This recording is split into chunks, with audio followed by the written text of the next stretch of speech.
Hey guys, so I just finished doing that cover of that Tycho song and I hope you enjoyed it. And it was kind of a different thing than I normally do, and because of that I felt like it would be cool to kind of since I just finished doing it, I want to do kind of a walkthrough of what exactly I did and what I use to do that. So I'm going to go through all the things right now. So main part, I guess this is my parts Telecaster. It's got Seymour Duncan Antiquity pickups in it. My amp, which is in the other room, is a Matchless Clubman. I'm going to go over the pedals in just a little bit, but I want to talk about a few other things first. I am using Logic Pro to record this, and I'm using it right now to record this audio, so I can't really like dive in and show you what's going on, but I had mapped out that drum part first, so I was actually playing to that drum part, and one of the cool things that I did was I don't know if you can see it in the shot, this little MIDI, USB MIDI hub thing, I used it to send a clock signal to my looper. So as I was recording the song, I was hearing the drum track and the click obviously, and I was getting a signal sent to my looper, and that was keeping my looper in time. So that first loop, and there's 3 different loops I did, but that's how they all were able to stay in time the whole time through.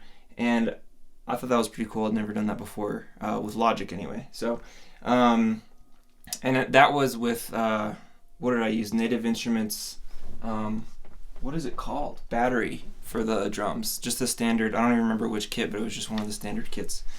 For the bass part, I used this guy, which is a Fender Road Worn Jazz bass, which is cool. I actually recorded scratch bass first, then recorded the guitar loop stuff, then went back and recorded like the real bass. So that's how that worked. Anyway, now let's talk about the pedals real quick. Okay, here we go. Alright, so here's the pedals. You can see there's a bunch of crap here. My Boomerang here is the looper. And I guess I'll just start with the way the song went. So to start off, all I had was a clean sound with the Carbon Copy on. So that was that first little, it's an acoustic guitar on the actual song, but it sounds like this. So that's just the Carbon Copy on. And then I put that in loop 3, which is that one right there. And I don't know if you care to go into details of the Boomerang, but I'm in I'm in free mode, but it's still syncing up. So when I move to free mode, you have to start with loop 3 in order to keep all the other loops in sync. So you can play all the loops simultaneously, which is what I want, but they will also stay in sync. So that's how I had to set that up. So once I got that first loop going, I turned on a bunch of pedals. The first, one of the more important ones being the Bit Commander from Earthquaker Devices, and this is the pedal that kind of like inspired me to do this cover. This and one other one, but it's I don't know how to describe it. It's got 4 different like synth type sounds, and this is the sound without any other crap on. It sounds like this.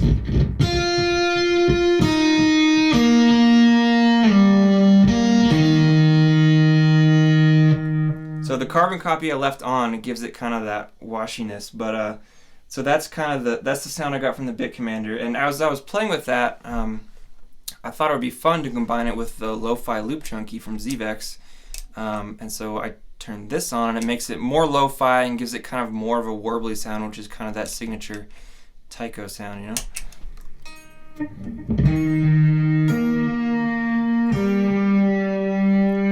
So it kind of warms it up, and it kind of, it detunes it a little bit too, which is awesome. One of the last pieces of it is just a little bit of reverb from the BigSky here, just to give it some more space. So the reverb itself sounds like this. So it's kind of big, I don't know, medium reverb. And then one of the last pieces, there were a few notes that I couldn't actually reach on my guitar with the way that synth sound was, so I used my Micro POG to have an octave up. Like those very first 2 synth notes I played, I had to, the Micro POG is set to be just an octave up, And then towards the end, one of the last few, the last loop I did, I had the Micro POG on. So the second, actually the first synth loop was this guy.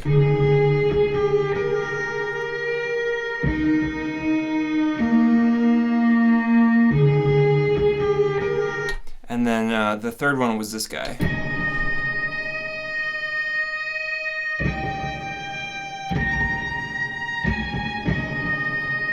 They sound pretty cool together. I'll let the second one play too.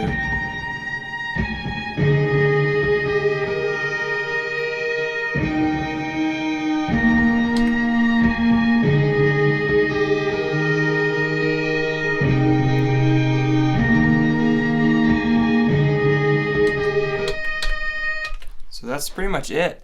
You can see, like I mentioned before, you can see that little sync button blinking on the Boomerang.